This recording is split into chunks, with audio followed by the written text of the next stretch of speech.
Good evening, everyone. I'm Judy Knuckles. I'm Executive Director of 5 Points Arts. Welcome, and thank you for coming out on this really strange night of thunderstorms and rain and whatever. But we're here together to celebrate some amazing artists. In the TDP gallery, Kate Bolgerbrink is not able to be with us tonight. No excuse, but she's from Texas.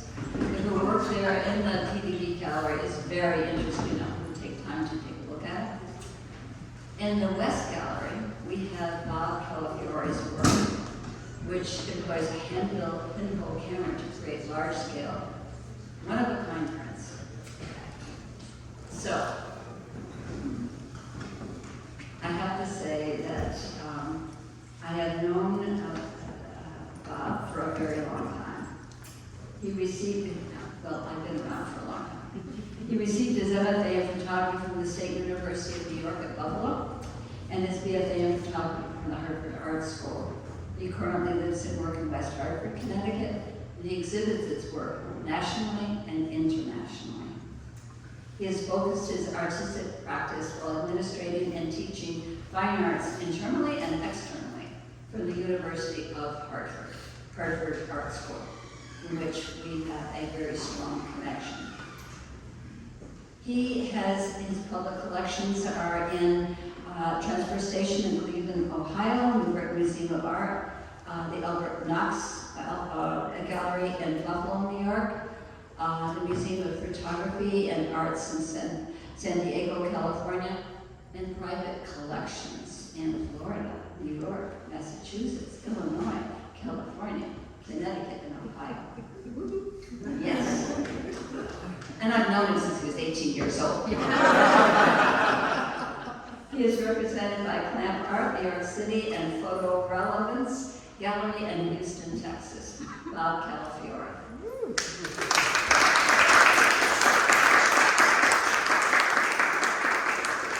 The moderator of tonight's talk is Stephen Holmes. Stephen Holmes is a photographer. He holds a bachelor's degree in religion and history from the University of Toronto, a master's of theological studies in religion and culture from Harvard, and a master of fine arts from Nova Scotia College of Art and Design. I could go on and on about the two of them. But he is also the curator of the Carton Collection. He has curated projects that included exhibitions in New York, Paris, Berlin, London, Miami, Boston, and Hartford. He is director of visual arts and has been of public programming at Real Artways in Hartford. He's also been a Koopman Distinguished Chair in Visual Arts at the University of Hartford. I could go on and on about him and Bob, but what I really would like to say is the fact that from the very beginning, both these gentlemen have been very supportive of 5 Points Arts as we have grown through the years. And can you believe it? It's only 12 years. Okay?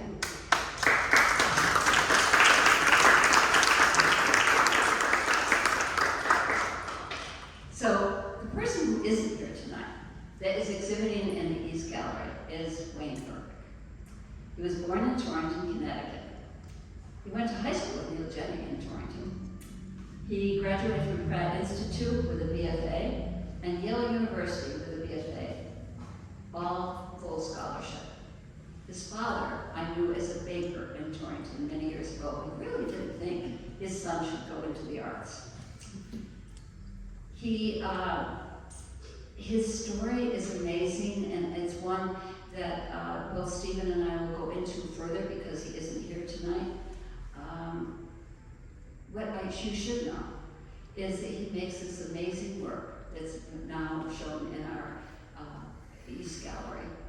He, after all his degrees and whatever, he lived in New York, came back to Torrington with his wife, raised 5 children, and worked nights in the Torrington Company for 40 years.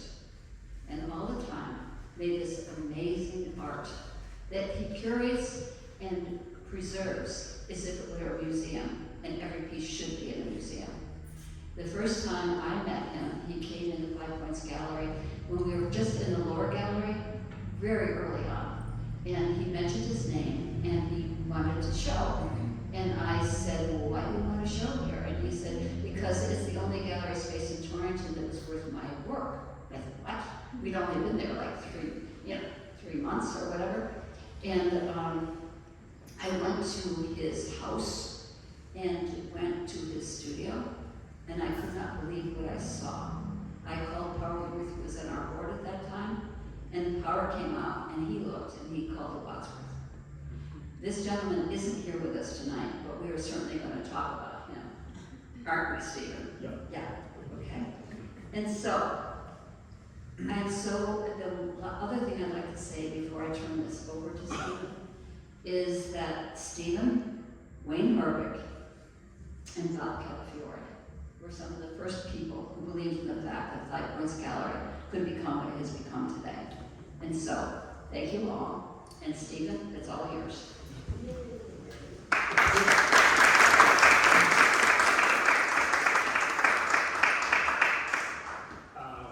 To be completely honest, this is on airplane mode. I'm not texting during this conversation. These are my notes. I want to make that clear right up front.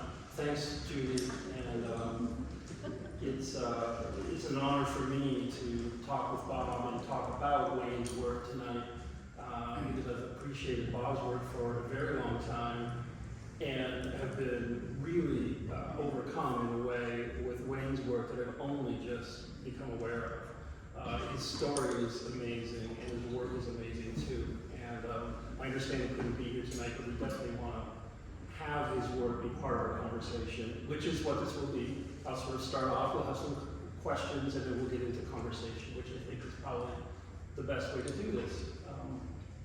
So I remember coming to the opening for this show, for Bob and Wayne, whatever it was, a few weeks ago. And I had a question that I want to start with that came from my own experience in walking in that night. And that is, when I first walked in to the opening, I looked at the work here and down below, and the first thing I thought of was not theory. It wasn't about what the politics of the artist or the work might be. It wasn't what the biography of the artist might be. It was very simply how beautiful the work is, and the work seemed to be. And Bob and I've had these conversations before about beauty, and so one of the questions I want to start off with you, Bob, is can you talk a little bit about where beauty sits within the whole context of the work that you make in reference to these other things that might be important, like the specific content or the particular message you want to get across, whatever, it's just really beautiful work. Where does beauty sit for you in the conversation? Thanks, Judy, for the introduction, and Stephen, thanks for the amazing question. We have been talking about this for a while, and I think I'll just start by saying that many years ago, a quick anecdote, many years ago, as I started to get the work out, I had one of my first big shows here in 2014. Oh, you started. Something like that. It was one of the first shows here in the lower gallery. And after that, I decided, okay, I think I have something going on. I need to get this work out to a much broader audience. And I really started traveling across the country, taking the work out to, and in the photo world, fortunately, there are these things called portfolio reviews where you can go and meet a lot of other photographers from across the globe who come together in different parts of the world where gallery owners and writers and critics will give you, it's kind of like speed dating, they will give you about 15 minutes of their time. And you walk up to a table, you put out your work, and you better be really ready and have a condensed something to say to them so that you can get some feedback. And in doing that, I met a lot of people and learned a lot. One of the comments that came up early on a couple of times was, these are really beautiful. But the word wasn't used in a positive way. It's used in a rather negative way, and the word beautiful and art world have come to clash post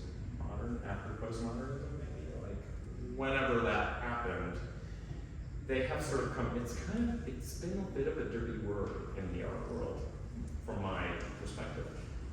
And so instead of being afraid of that, I decided in that moment that I was going to really do the absolute opposite, which is what I tend to do, and leaned into it. I'm going to make these more beautiful, because that experience for me is the first step in the work. It's the first way to connect with or any viewer or audience for me. So I want you to have that experience. And for all of us, it'll be something different. Beauty to each of us is something different. For me, oftentimes, it's the experience of making the work, and then the work reflects that beautiful experience in its physical form. So I think all that to say that there's a lot that influences the work, and a lot comes together for the work to get made.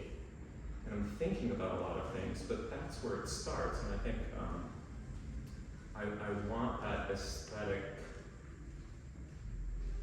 punch, and I want the audience to come in through that and then to investigate deeper if they choose to. But I think something beautiful in and of itself can be the beginning and the end of that work.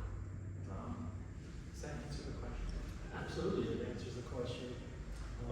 That notion of beauty being sufficient and enough for a work of art to succeed is really contested, the notion.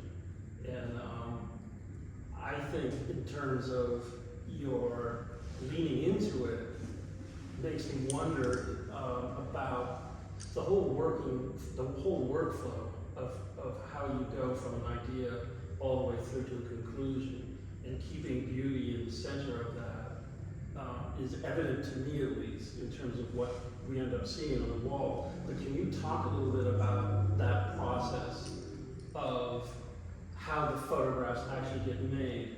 Because, folks, this is not pushing a button on a camera, not by any means. From my understanding, this work is incredibly physical. And I'm wondering if you can talk a little bit about the physicality of that. Yeah, absolutely. And I think that's a critical question, because so much of what I'm motivated by is that challenge. I will seek out the hardest thing to do. I want to sweat in the studio. I want to fail hard in the studio. That gives me the route to the thing I'm looking for. I know that I have to fail a lot to get there. And so landing on working with the pinhole camera, that was one of the reasons, there are many, but one of the reasons that I landed on the pinhole camera is because it's just so demanding. This is a cardboard box. Not everything here, the early work, the black and whites that you see, some of the small color pieces, those are kind of introductions really early in my career that kind of led to the work I'm making now. But all of the new work from about 2005 on is all made in pinhole cameras. It's a cardboard box. It's a black foam core. It costs about $10 to make. On one side of it, there's a square cutout, and I use soda cans. So there's a soda can. I don't laser cut them or anything. I just take a sewing needle, punch a little hole through that metal, put it in the camera, cover it. It's an empty box with a pinhole on the front. At the back of that camera, if you can imagine now, so something like this, the camera is the same size as the image. So this camera is 16 by 20 inches. The camera that's making those over there is 30 by 40 inches. The camera's the same size as the paper that's going to go in it. So this paper was inside that box. It's light sensitive, color photographic paper, traditional darkroom, wet, chemically processed. So it goes into that box in the dark, comes out to the studio where I have this scene set up, and in the case of this particular piece, each of these is shot separately. So the first one, the model is put in place, the whole scene is in place, the camera, the lighting. I uncover that little pinhole, and the image is, and this is the thing about photography, magically projected through that little opening. onto this sheet of paper. And the exposure it takes is really long. In these smaller ones, the exposure is about 17 to 19 minutes. And there are about 30 to 40,000 watts of light being used. So there's enough energy to expose it. So the model is holding as still as possible during that entire time. And I'm running around figuring out where I need more or less light. And the first one never works out. I process it immediately on the spot, come back out with the model, we look at it, and we say, okay, you need to move your head this way, your arm that way, you need to add a little thing over here. That color has to change, this exposure is wrong. It needs to be darker here, lighter there. And I figure out how to do all those things. But to do those things, it takes a performance. So if you can imagine, this scene is set up, the model's just lying there, camera's exposing, and then I'm running around like a chicken with my head cut off, turning lights on, off, moving them this direction, that direction, because otherwise areas would get too dark or remain too light. There's some areas you need to turn the lights off at a certain moment. There's other areas the light has to go longer. There's some areas where it needs to be lit from multiple sides, so half of the time it'll be lit from here, half of the time it'll be lit from over there. So they take a long time, and it takes 4, 5, 6 shots to get it where I want it, and then I move on to the next panel, which means get the model back in the same pose and move the camera so that it makes that connection between the two pieces the way I want it to, either perfectly or not. So they're all unique because they're shot directly to paper. There is no film negative, there is no digital file, there's no post manipulation. All of the work is done in the camera, in the studio, in the moment. So that's the basics. Well, it is the basics. But the basics are huge in terms of making your work. And that's something I was interested in, that word, artwork. It's a lot of work, obviously, in terms of just the process of making it. But I think sometimes we can forget that making art is work. And it takes a lot of trial and error and so on the process. In terms of work, I can talk about Wayne's work a little bit, because I had a conversation with him a couple of weeks ago. I didn't know his work very well, and so we met here at the gallery, and I spent an amazing hour with this man talking about all kinds of things. But he talked in specific terms about how physical his drawing is, and I was interested in this notion of the physicality of making not just these images, but Wayne's images as well. He talks in terms of the drawings that he's made as not being representational, not being abstract, but also not being observational, but they're projections. And what he means by that is that he's right up close, and there's this mark making of the drawing that happens, even though these things are quite large, that happens very close. And he's leaning into that paper with his drawing materials. And so one of the questions that I had for him, and I'm going to ask Bob the same question, was in all of this work, in all this physicality of making what are images after all, not sculpture, but these are images, we see them optically as opposed to experiencing them physically in a way that you would sculpture. How do you know when you've got it and when it's failed? And when it fails, how do you decide whether to push against it or let it go, or what does it tell you when it doesn't work? That's great. It just doesn't feel right. There's something that feels off or wrong. Now, I could, take some of them apart and say easily that it's a formal issue, that there's balance is wrong, or composition is off, or something like that. But there's an intuitive sense about it just feels right. And the only thing I can kind of compare it to is you go to an event or something, and if it's done really well, you don't notice things. You notice the things that are off or wrong. But if it's really smooth and well done, it kind of just happens and it kind of just feels great. And I think for me, a lot of it is intuitive. I look at that thing and if it's on, it just feels right. And then of course, the technical things, it's the exposure, right, is all of that formal and technical stuff. But outside of that, there's this intuitive sense that I'm looking at it, I'm getting the same feeling of the experience of making it. Because me, for the making experience is really important. But how do you know when to let it go versus when to fight back? Yeah.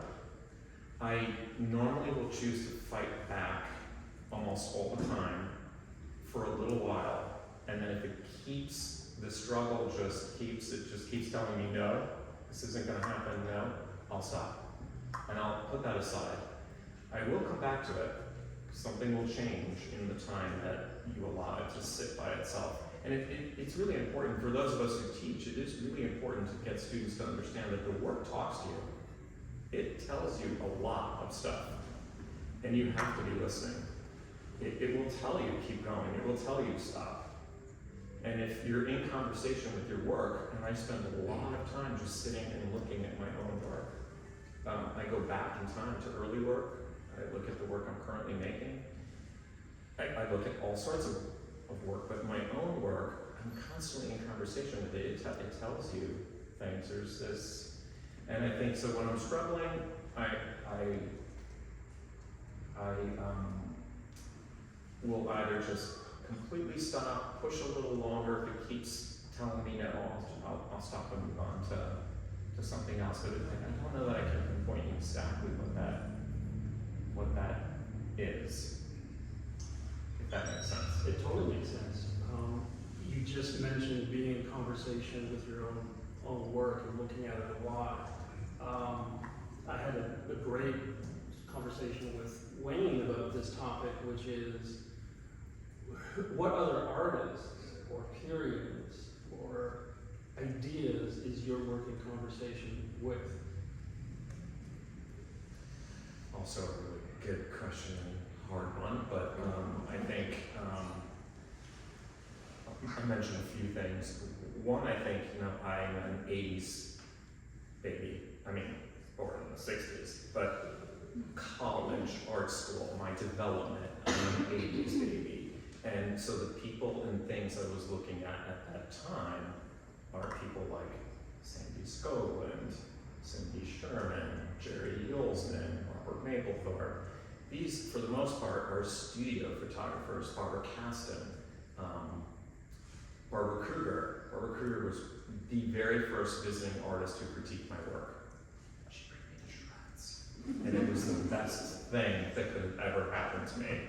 And I left really kind of tattered, but that it was really important. But those are the people I was looking at, and they were mostly studio photographers who were making, building, and photographing things heavily influenced by that work. So I think some of the work is in conversation with that aesthetic, that genre.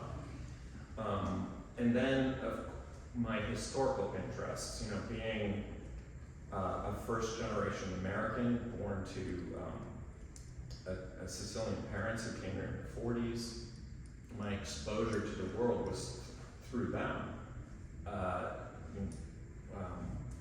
So the work is in conversation with a lot of historical work that I saw really lucky as a child going to Sicily, going to them, following up and going to Italy and seeing all those places.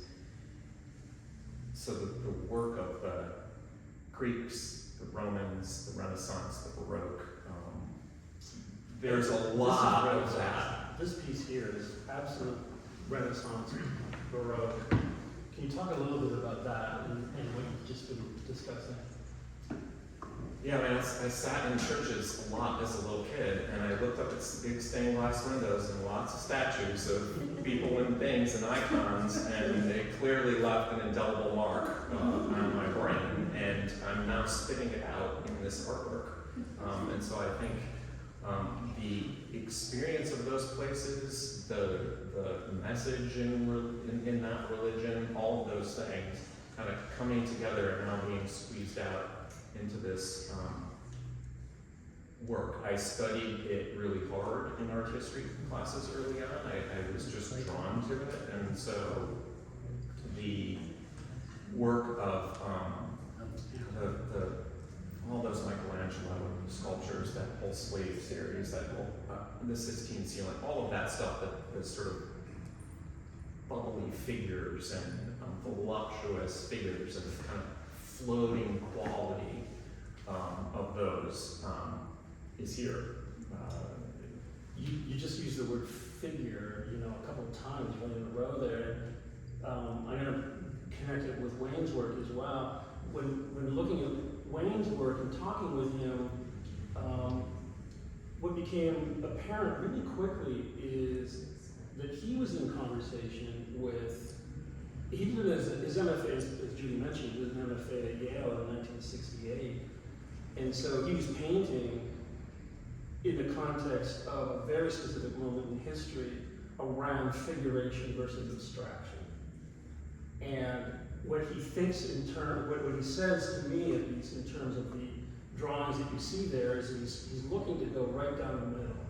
Something that is sort of recognizable figuratively, but not in such a way that you lose the context of the hand and the gestures and so on that would be part of an abstraction kind of way of looking at things.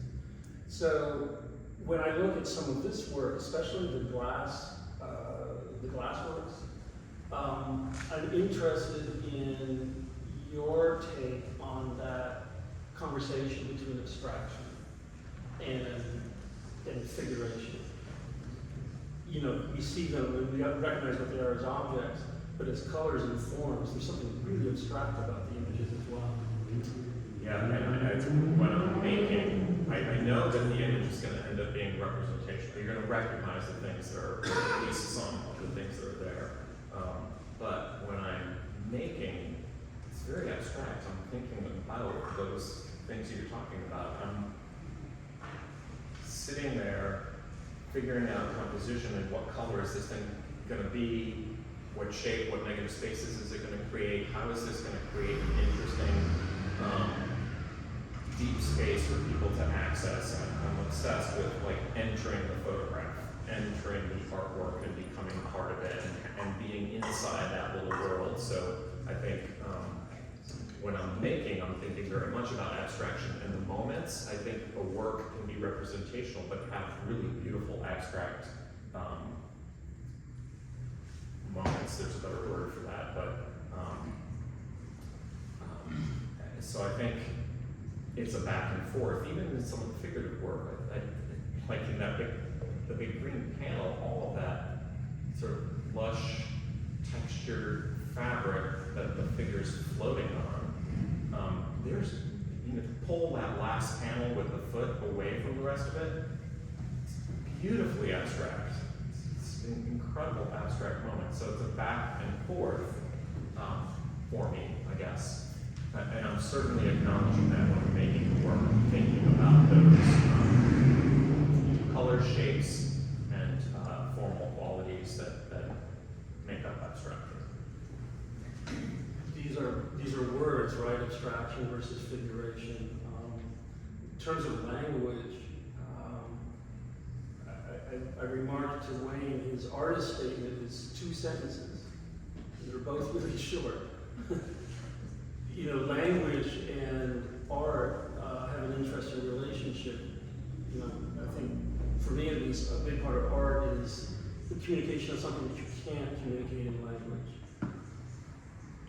Art is that part of something that's true without you necessarily knowing how to explain that it is. Can you talk about talking about your work? The questions get harder. You keep doing so well.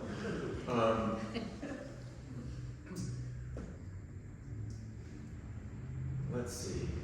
Is it easy to talk about your work, or? No. No, it never is. I think there's some clear points I can make. But it does get difficult because there's so much going on, and a lot of it is so personal, but I also want the work to be accessible to anyone who looks at it. So there's this sort of, I'm always striving for this kind of personal, universal back and forth with the work. The glass pieces are very personal. Those started because the few objects that my parents and families had, those mid-century modern glass things that almost everybody had in the 60s, 50s. And I got obsessed with them. Where was I going? I just lost my train of thought. We're talking about how easy it is to talk about work. Yeah, and it's not. Very good. But I was going somewhere with that, and it will come back to me in a second. You were saying it was personal and we're talking Personal about and universal. accessibility. Yeah, thank you. That was the key. The personal and universal thing. And so it helps me to figure out how to really, what is it that I really want someone to see? Because they're so personal, because the objects they're really, the glasswork is really a portrait of my family's immigrant story. That's what all of that glasswork is about. It's a portrait of the family without, for me, that doesn't necessarily, it's not necessarily important for you to know that, or for you to be able to look at the work. It's not necessarily important. But for me, it's about that. But I love the fact, I'm very conscious of the fact that you're going to recognize those things and you'll be able to relate to them. Almost everyone who comes up and talks to me about the glasswork, it's like, oh, my grandma had that, or we used to have candy in that dish, or there's that. And so I take those opportunities to be able to talk more about the work with individuals. So that helps, I guess. But it's never easy to talk about your work because there's so much going on in your head, and you can never tell anybody everything about what you're thinking. You can only touch on the highlights. Yeah. That makes sense. I have one last question for you, and then I think Judy and I are going to talk a little bit more about Wayne. Is that right, Judy? Sure. And I asked Wayne the same question, and I can talk about this in a second. But what does this exhibition specifically mean for you? What is this exhibition about for you?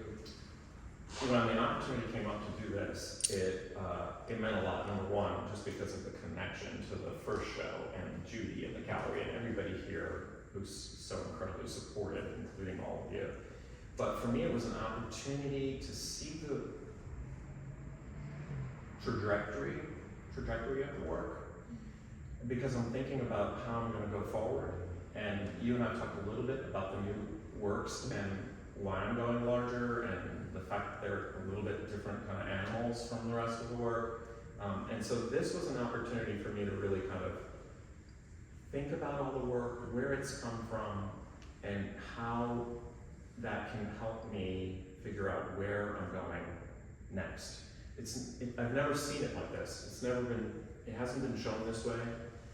The arc of the work has never been shown this way. I've never seen these pieces all together in one space. So I think that's what I really thought I'd be able to take away from this exhibition is to really help me see where it's been, if it connects in the way that I thought it was, and where am I going? And last question. Did that work for you in this exhibition? Yes. Most definitely. I think what I was thinking is pretty much right on where I was coming from. I mean, it's really honestly that since 1983, I had been pounding away at the same ideas, and influenced by the same things. The work just keeps changing, evolving. It looks different. But I'm thinking about and dealing with the same things over and over and over and over again. Kind of, like I'm fascinated by Matisse's work, those objects from the studio that, you know, they were just they traveled everywhere with the artist and painted them over. They appear in so many things over and over and over again. I'm obsessed with repetition and objects, and so seeing it like this kind of puts the exclamation point on all the things that I've been thinking, and it kind of confirms for me that I have been thinking about it in the way I want to, and it's giving me, opening doors for. That's great. That's great. I was sitting with Wayne a couple of weeks ago, and I was asking him some question which was probably not that interesting, and he interrupted me to say, you know, this exhibition? I said, yeah, it is. He said, this exhibition is perfect. It's a perfect exhibition for me. And you rarely hear that. You know, I work with a lot of artists in my job, and having somebody feel like it really worked for them is pretty good. It's a pretty good, result. And so I asked him, what does that mean for you, that this was a perfect show? And he said, it just looks like I feel it needs to look like. And as I said a second ago, Wayne's not, overly talkative. He's very quiet, very shy, as some of you who know him would know. And again, his artist statement is 2 sentences, maybe 10 words total, which is, I think, the other way of handling how difficult it is to talk about your work. Is you either try and say a lot and capture it and not quite get it and get frustrated, or you say very little to nothing at all. So in terms of Wayne, there's some commonality there, I think, in terms of it being a very visceral response, a very intuitive response, that this works. It just works. Judy, did you want to chime in a little bit on your experience in talking and working with Wayne? Well, first of all, can you imagine a better moderator for this talk?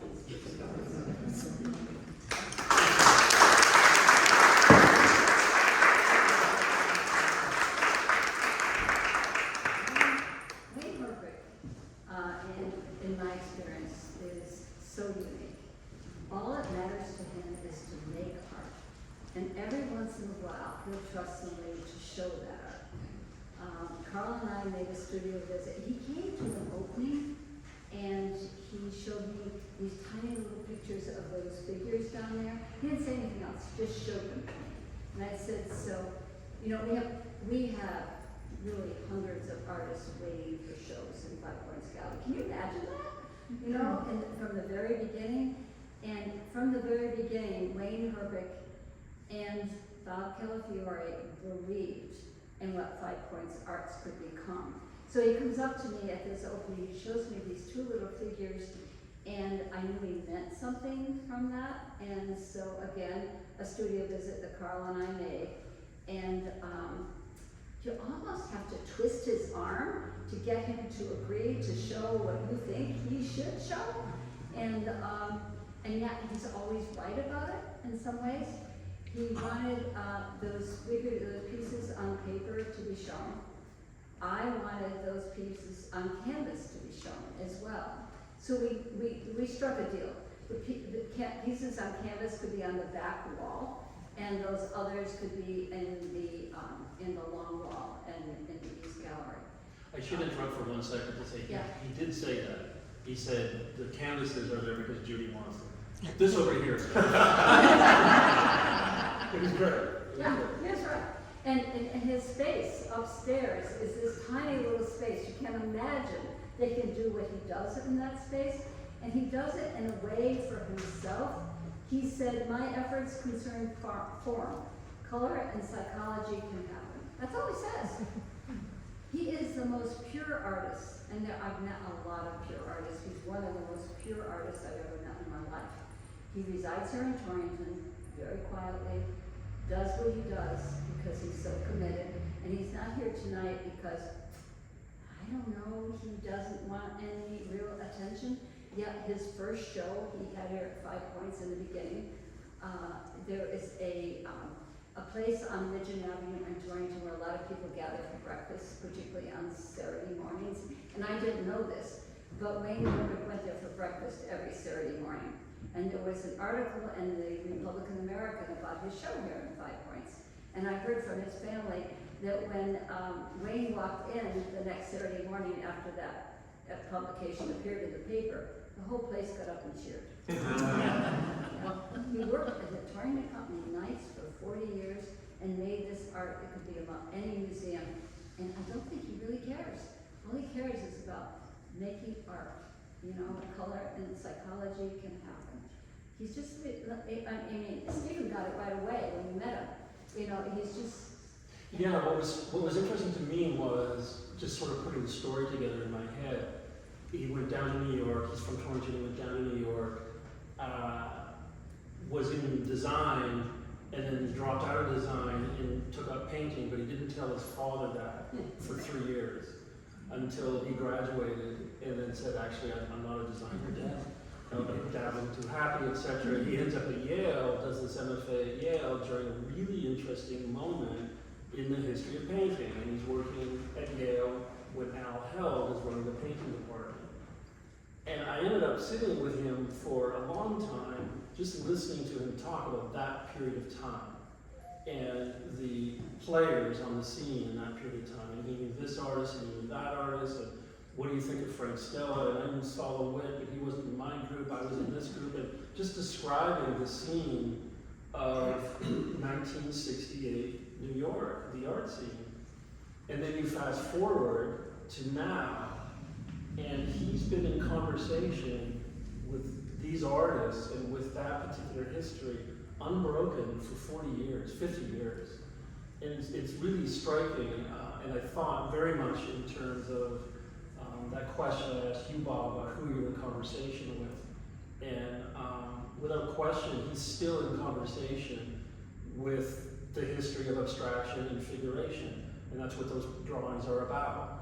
I mentioned Susan Rothenberg to him, and he went into incredible detail about his feelings about her and how it all worked.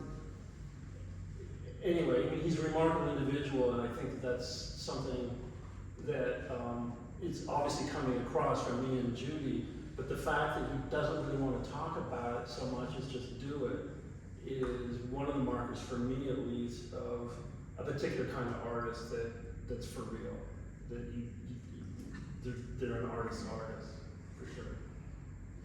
And we're going to open it up to the audience in a few minutes. Sunil is here. She's the art educator at 5 Points Art Center, and she's going to pass the microphone away so people can ask their questions. I just want to say how remarkable it is to have the two of you here tonight, for your support of 5 Points from the beginning, and the way that you understand who Wayne Herwick is and what it means to the art world to have Wayne Herwick. So I'm sure there are many of them around the world, but he's here in Torrington. Yeah, to me. Yeah, he's here in Torrington. And so, anybody who has questions, Cindy's here with a microphone. Okay, right. Yeah, okay. And well, that's what's passing around. I want to make one mention. Carl, 1 second. I want to mention that 5 Points Launchpad is here to support artists who are emerging artists, and there are several that have shared studios upstairs over 5 Points, and there are a few of them here tonight. So you guys please stand. Sydney is one, and the other, okay, Dan? Okay, these guys are making such amazing stuff.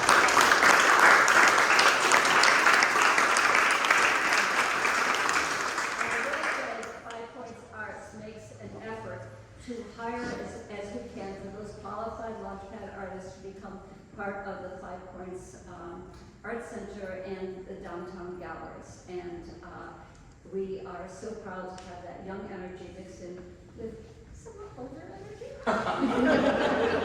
So, okay, questions coming. I think Power has a question. Please. Hi, I just felt like I'm going to stand up. I apologize if I got here late. Our town lost its electricity and I had to start a generator. So I apologize if you covered this, but one of the things that really moved me about the show is between the two, you're working with the figure as a kind of ethereal, kind of smoldering. It doesn't have edges the way normal. It's sort of in both cases. You know, the figure is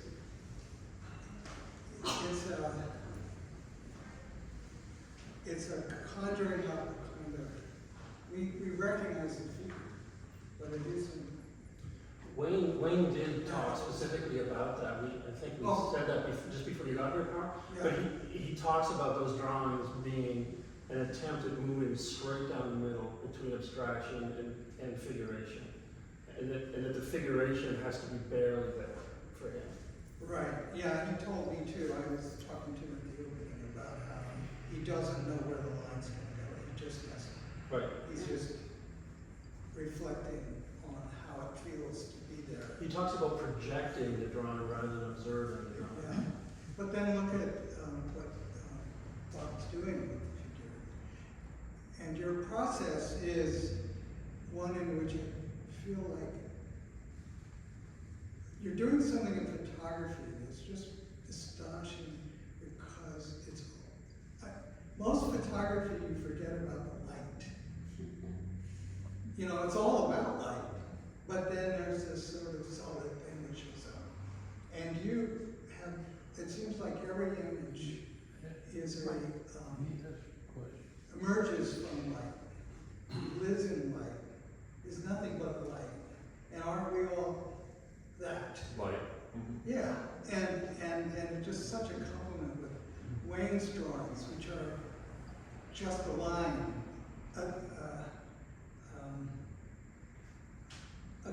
complicated line, a kind of like where am I? I almost feel like Giacometti's come to life in a way that's unexpected.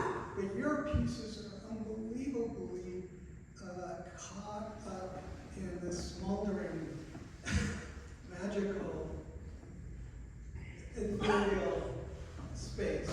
I think that's a great comment, Howard. And when I'm envisioning that, when I'm figuring out what's the next set going to look like, what's the next model going to pose like, I really, it's the, part of the reason I settled on the pinhole camera, there's many, like I said, but part of it is that it allows me to see and to create something that doesn't exist in any other way. It allows me to experience that, and the glass work is just as figurative as the figures are. No, I see it all. That allows me to see these things I can't otherwise see, that I can imagine but can't see, and it's a desperate need to see them, to experience them.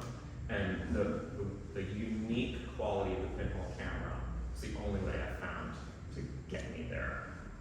And for those who may not know, Howard Booth, the former dean of the Hartford Art School, who teaches at Hartford Art School, was the first member of the 5 Points Board, and who always gave me the courage to take the next step. Thank you.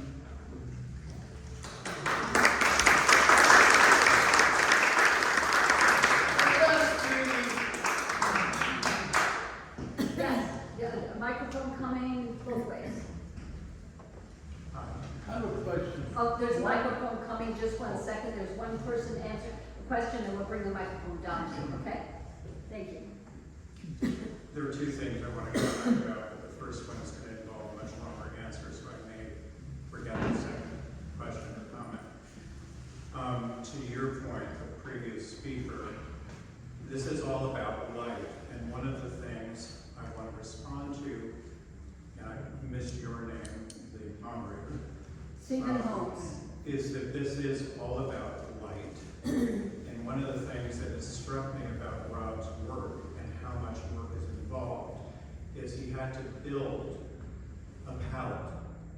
And the palette is the negative of what we see. So many people who don't know what pinhole camera is don't realize that they're looking at a negative and not a positive one.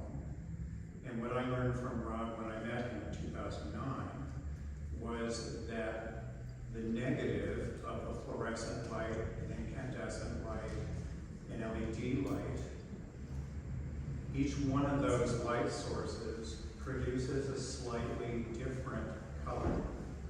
So it's taken a lot of trial and error to build a palette, seeing it in reverse, imagining all of these images in reverse of what he's actually seeing when he's looking into that camera. And that is a huge amount of this work. And when he talks about making a lot of adjustments, what we know about cameras traditionally is you dodge here, you amplify there in the darkroom. There's no, as he's indicated, there is no manipulation. It's all in real time.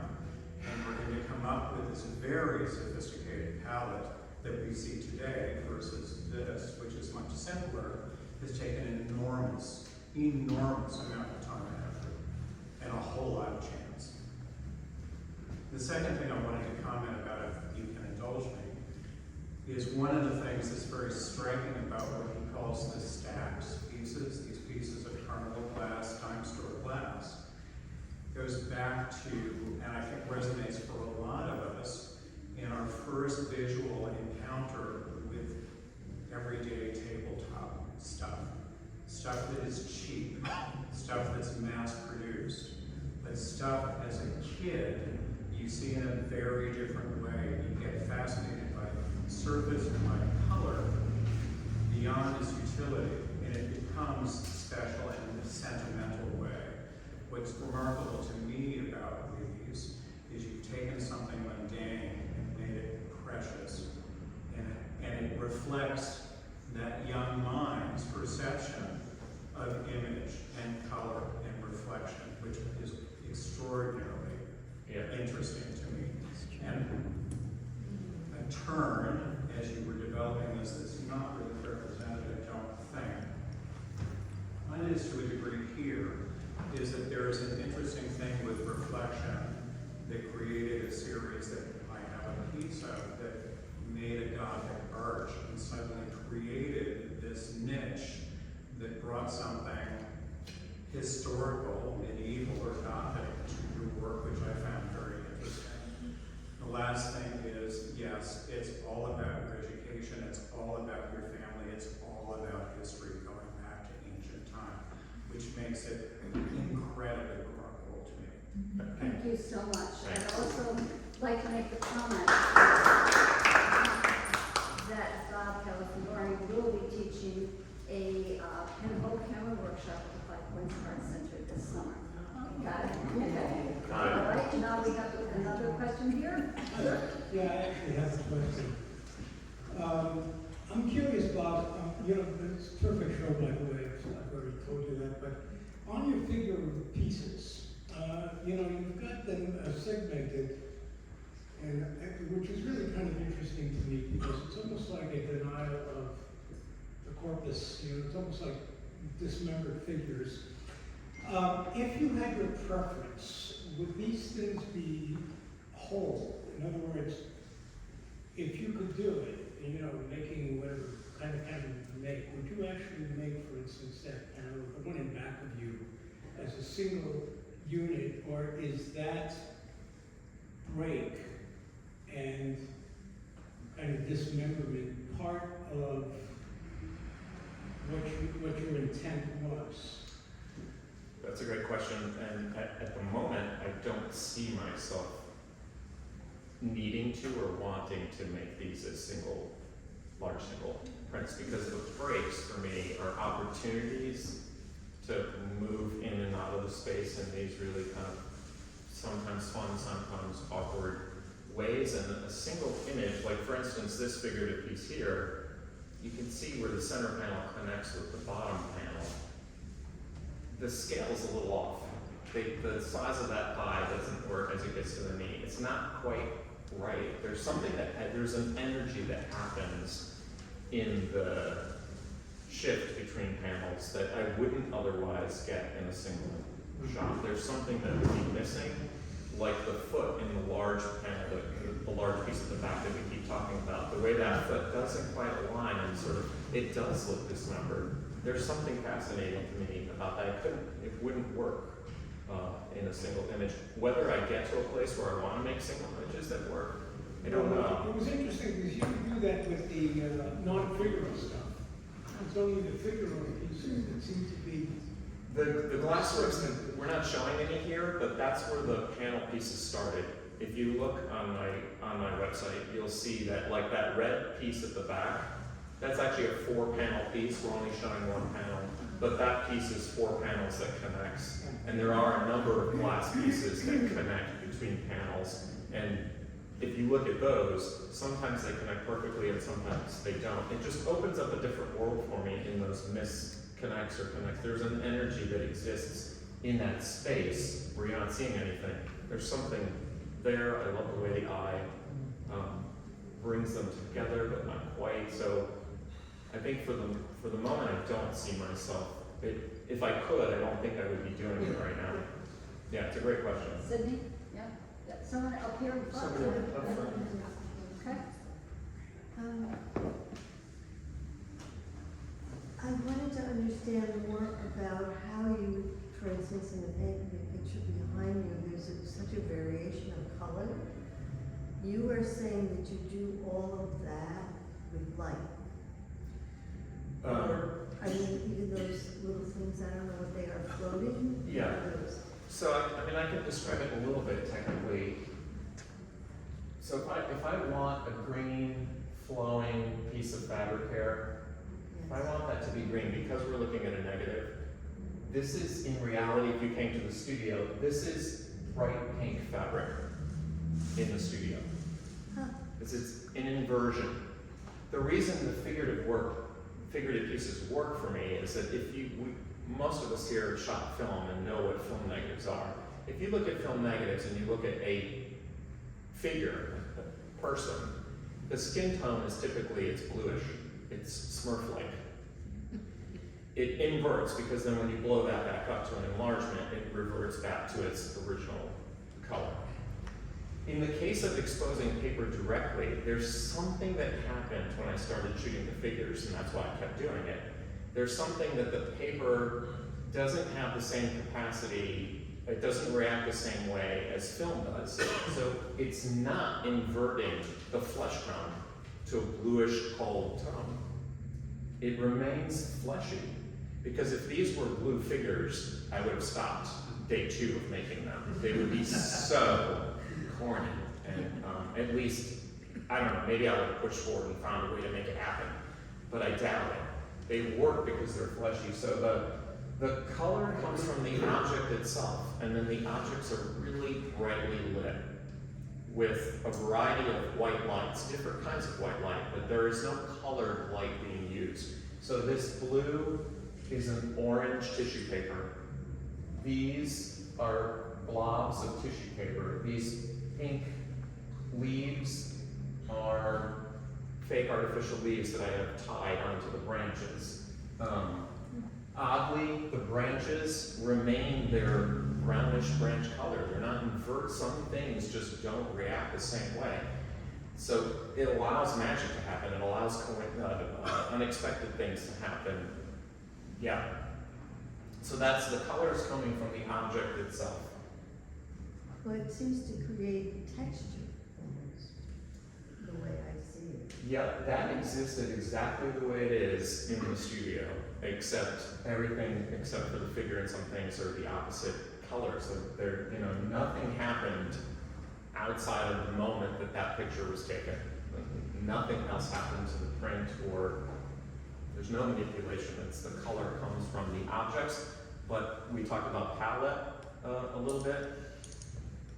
I've come to understand that palette better, and I know for the most part, I know what's gonna happen. I know that if I need this particular bluish purple color or that brighter blue, I know what to do to get that now. But that's not blue, it's orange. In the studio, it's orange. I have to be thinking backwards, inverted. So that whole scene over there, that's not green. There's nothing green Really? in that shot. That's all intensely fuchsia colored in the studio to get green. If I want fuchsia, I need lime green objects to get me fuchsia in the final product. So the paper that it comes onto, it's not, that develops itself? It goes through so once it's exposed, it goes through a chemical process that brings all that color up. Are there any other questions? Any other questions this evening? Yes. No, there's one here first. Oh, okay. So like the picture behind you, is that the only one that exists, or can you make prints or anything else on them? That's just it? Correct. Okay. It is, they're all one of a kind because they're shot directly to that That's paper. what I was thinking, There's that's no why I way. asked, yeah. Now, I could take and make a contact print from it and Yeah. produce a positive, which is in the works. There's some ideas that, so far, everything I've tried has failed. But I'll get there. It's just not yet. And then, this is the first time I've stepped away from the analog. You know, for a long time, I turned away from digital technology because I noticed a shift in the way younger generations, I noticed a shift in the relationship to the physical world in younger generations through teaching. Just in their ability to hold a ruler, cut a straight line, measure something, hold a ball, not bend, not rip a piece of paper, like be gentle with this, but be hard with it. That's changed completely because of digital technology. So that really enormously interested me, and I just kept going. But repeat your question again.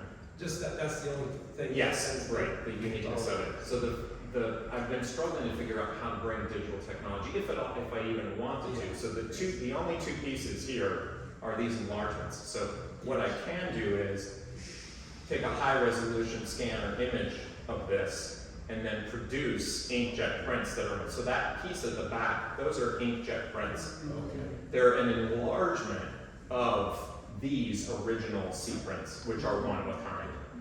That process allows me to scale. And the reason I went that big is because I want to have that Roman Yeah. Renaissance scale size impact. But I can't because there's a limitation on what you can do, the size this paper comes in, etc. And then the color process on your glassware, is it the same as? Yes. Okay. Just the lights, different light to make that. Yeah, and most of those are lit from behind. So the light is coming through the object at the camera as opposed to on the object. Okay, yes. Wow. I think we have another question. Yeah. Yellow? Hey, when you talked about Barbara Kruger ripping you apart, it's kind of flashbacks to my own grad school experience, where I was really passionate about alternative process, darkroom, physical stuff. And a lot of the people, my colleagues and my resident artists were like, why do you care so much? It seems like only you care. I was having a hard time translating my love of process through the content of my work.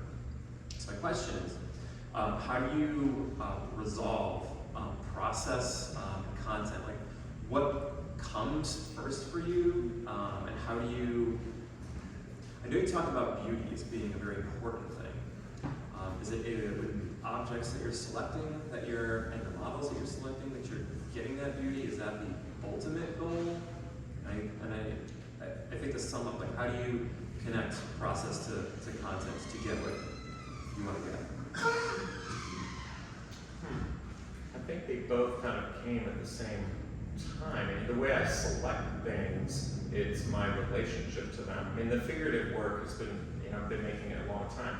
There's a lot there to unpack. It's about a desire. It's about a lot of things, but it's about the experience with the person or the thing.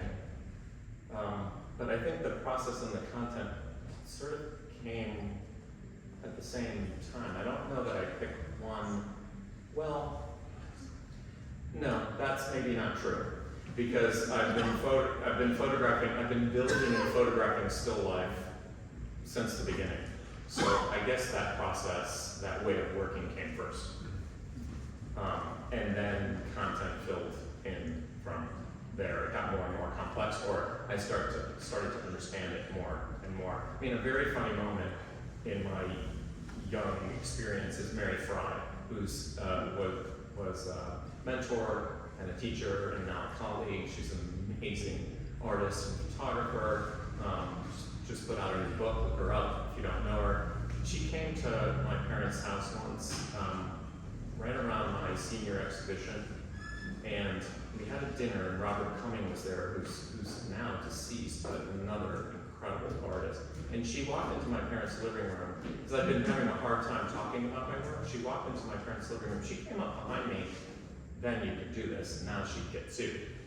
And she slapped me on the back of the head. I'm like, why did you do that?